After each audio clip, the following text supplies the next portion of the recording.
Peace, my brother. Hey, how you On doing? the ready, man. Peace. How the brother? How you doing today? Everything's good. I'm chilling over here. All right. Good to hear from you. Introduce yourself, my brother. All I right, don't know who you're talking to. My name is Rob. I'm from Brooklyn. My government name is Robert Crawford. I was born and raised in Brooklyn, the Brownsville area. All right. So, let the people know some of the reasons you called in today. I'll be 37 next week, too. You 37? Okay. Yeah, I'll be 37 next week, September 12th. All right. Let the people know a little bit of your current circumstances right now.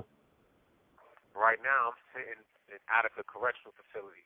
I was sentenced to 53 years of life for a shooting that occurred October 27, 2008 in a beauty salon downtown Brooklyn, where someone was murdered and 4 others was wounded. All right. So before we get to that particular day, tell me a little bit about your childhood. What particular part of Brooklyn are you from? If you didn't mention it. What side of Brownsville are you from? Leading in Riverdale. I grew up on Rockaway Parkway, which is like 2 blocks away, but my grandmother lived in the corner of Legion and Riverdale all my life, so that's where I usually spent all my time. Okay, tell me a little bit about your childhood in Brownsville, man. Or just period, like how was your upbringing? Was there any violence in your household? Who raised you particularly, actually? Who raised you? I was raised by my mother in this, single family home. It was me, my mother, my little sister, and my older brother. My pops was in and out of prison throughout my life, but he wasn't there too much. How did that affect you? Like just knowing, were you aware he was in and out of prison at that time? Sometimes we don't never know.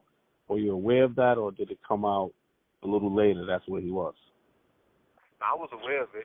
I'm considered a trailer baby. When I was conceived was on a family reunion program in a prison trailer where my father and my mother was married, and they was able to have what some people call a conjugal visit. Oh. From birth until I was about 7 years old, I would go on trailers with him. Well, not 7, but early ages. I don't remember a lot of them. Okay.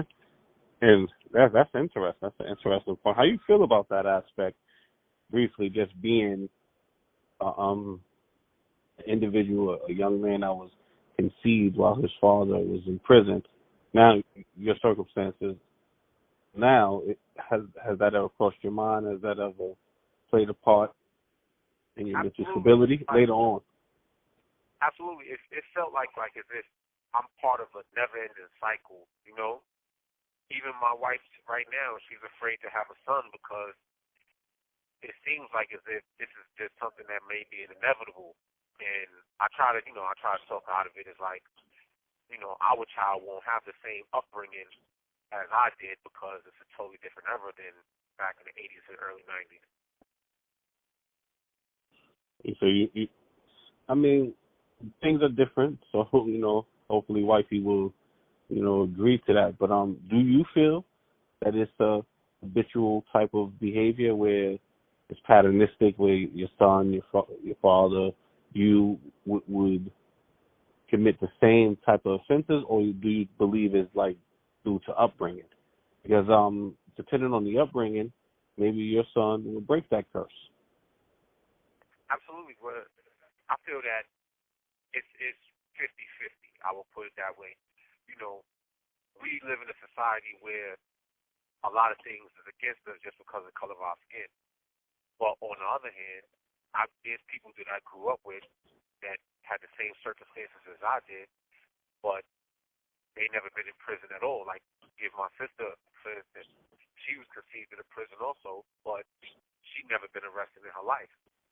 So I think that it's more like the culture. It's the culture from the way that it was back then, opposed to the way that it is now, and the way that you look at things throughout life.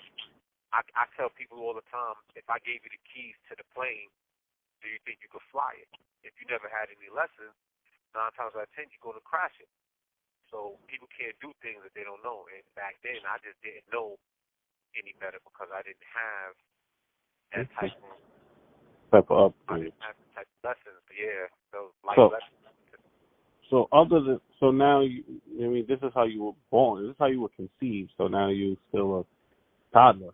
So now you're getting into, let's say, elementary school, fourth, fifth grade, junior high school. Tell me a little bit about your time period then. Did things improve by the time you got to elementary school, or how was your behavior in elementary school? Elementary school was real rough because I'm gonna put it all out there. My mother, she's a drug addict.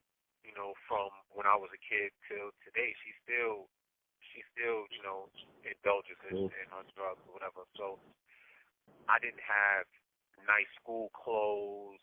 I didn't have, new sneakers every school year. I didn't have these things, and because of that, I was picked on, bullied, ridiculed throughout elementary school. So some days I didn't go, and the days that I would go, it was just a big distraction. A big distraction. What elementary school did you go to? I went to TS 183 in Brownsville on Riverdale between Herzl and Strauss. Okay. So, I mean, the age-old thing is back in the 80s, especially 80s and 90s, man. It was a big thing going to school with no clothes. If you go to school and you didn't look too presentable, that usually caused a lot of attention on oneself. And because of that, it causes us to lash out. While you were lashing out, what did the administration do? Did they place you in special education classes? Did they keep you in mainstream? Did they try to give you any services? Anything like that? Mental health services? There was none of that. Actually, the principal of my elementary school, her name was Bonnie Epps, who's Omar Epps, the actor Omar Epps, that's his mother. She was the principal of my school. She was real nice to me. She looked out for me. But, it's a black neighborhood. Calling ACS and child services and other child BCW services back then. Sorry, it was called BCW back then. Excuse me? I said it was called BCW back then too. Well, yeah, back then it was BCW. Yeah. So calling these services on people was like calling the cops, and most people wasn't trying to do that in my neighborhood. They would try to give you some type of handout or something like that or whatever. But I would just get to, if it was something that I got, like an altercation I got into in school because of it, I would usually get excused, or they'll give me a suspension where I took a couple of days off and I come back. But putting me in special education, anything like that, I didn't have none of that. Okay, so you were fine educationally. You didn't have any deficiencies. You didn't really have any educational delays. I take it. Well, I was held back in elementary school, but it just there was no, how can I say, like a real big support system to try to help me move ahead forward with the problems that I was going through at home and dealing with other kids. Because they used to do that a lot back in nowadays. They used to, because that's how you landed in the grade with a dude or a female that shouldn't have been there. That kind of like took over that grade. They'd be 1 or 2 years older than them kids, and they just dead. Now you growing up with this person, and they belong like fifth grade while you're in third grade. So a lot of that was happening back then, along with the social promotion. So after this is elementary school, junior high school is really with things. You start to meet a different crowd of people in junior high school. You start to meet a different element of individuals where they come from a little bit different places. Public school, elementary school is more direct to your surroundings. Tell me, what junior high school did you go to? Well, I went to 2 junior high schools. My first junior high school was 275 over on Rockaway Avenue in Hegeman. Now, this is the years where I started really getting interested in girls. I got more conscious of my appearance, so I started to move towards doing things to impress girls, which was trying to dress nice, and back then was more or less violent. So I would run with the rough crowd, do things or whatever that I had to do in order to get money, which was probably like steal things, and that's when all of that started. You know, I started running with the wrong crowd. I would say in junior high school. From that point of age.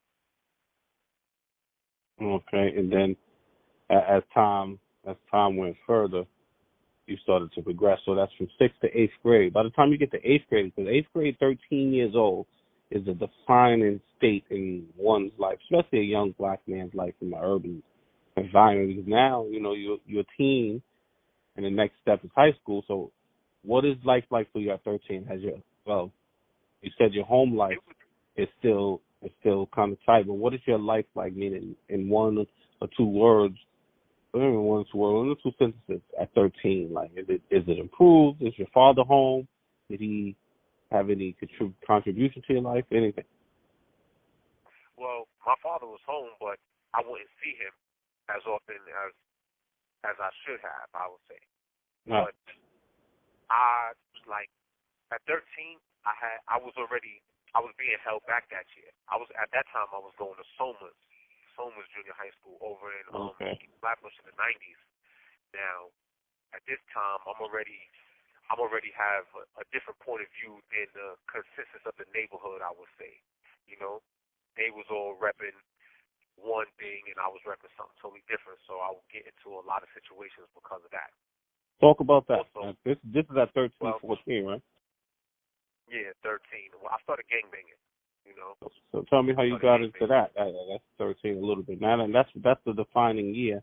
So you start gangbanging at this time?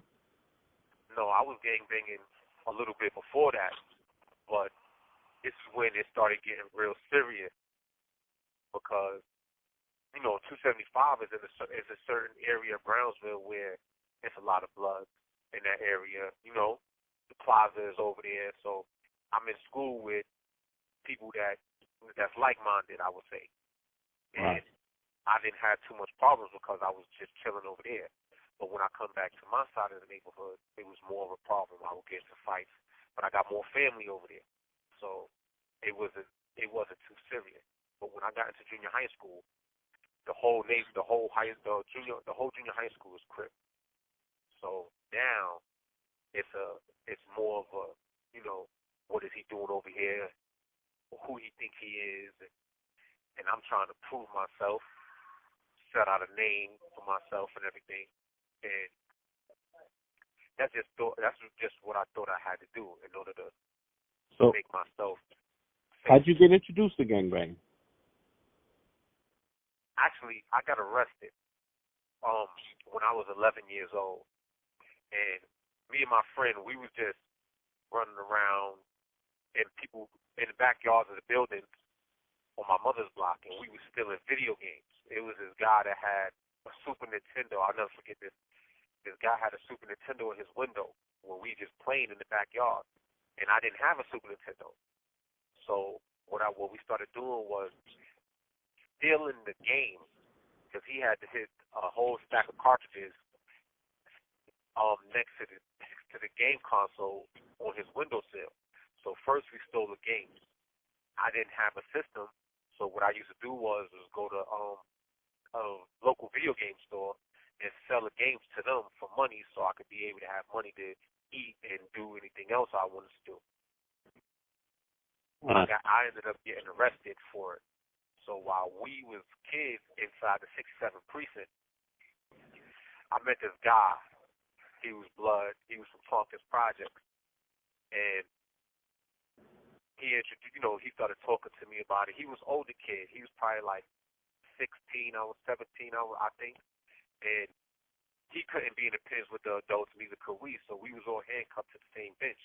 But he was. So he was like 15 then, because he was probably 15. Yeah, he was probably probably 15. I don't remember exactly his age. Yeah, I understand. So we started, you know, he started talking to me about gangs and all of that. And it was already gang members in my neighborhood. It was a bunch of Crips in my neighborhood. And I didn't like none of them because this neighborhood I grew up in, I was a little dirty kid with clothes from 2 years ago.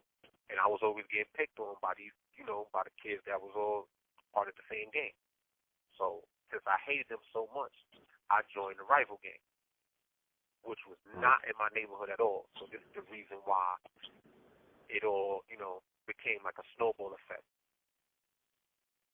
And then Once I got a little older, I started venturing out. I could take a B-15 right to his projects into Tompkins from my neighborhood, and I used to go hang out there. And so you kept in contact? How'd you get? You kept in contact with the same guy? You got his number or something like that? He told me where he lived, and the day that my mother came and picked me up, but his parents came to pick him up at the same time. So we all on the bus leaving from the 67th precinct together.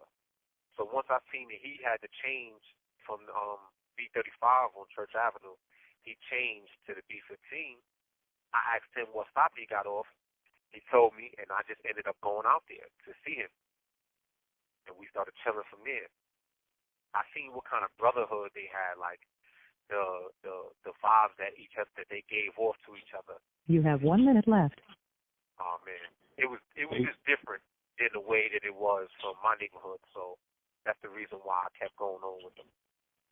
Okay, so you ventured out to Bed-Stuy, so that's what Thompson Crossings is instead of Brownsville.